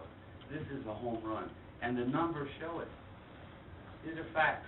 This is no make-believe stuff because our CEO, Ted Fowler, who's been our CEO for 30 years, if the numbers don't work, we're not letting him take $5 million of chips and put them on the table and say, good luck. We're saying, put your money on the table because you're going to hit a home run. Do you have Southfield's figures? I have 1 mile, 2 mile, 3 miles, 5 You don't have miles. just Southfield. Well, would you say, I'm not from here, so I don't know. No, the census has. Is each 1 mile city, outside of Southfield? Could be. Different report, Larry, that report is not in your. No, I don't, I just worry about what's around my store. 1 mile, You can get that for next week. I'll get whatever you want from Can me. I get a copy of that? Sir. Before Friday's package. Okay, here's another example for you. Of the top 20, my eyes aren't that good. Of the top 25 stores in the company, we are looking for 30 to, the top stores in the company between 30 and 35,000 cars. We're showing 45,000 cars here on Southfield Road. I mean, all these numbers, we do a graph, it just blows the charts off. I mean, we wouldn't exhaust all, I mean, believe me, we wouldn't exhaust all this time, and I'm not here to complain. He's already spent $150,000 on this. Now that's not your problem, that's our problem to help you understand. We want to come to Southfield. If we don't come to Southfield, I guess he's looking at Troy next. And we want to be here because it's a better market. The facts show it.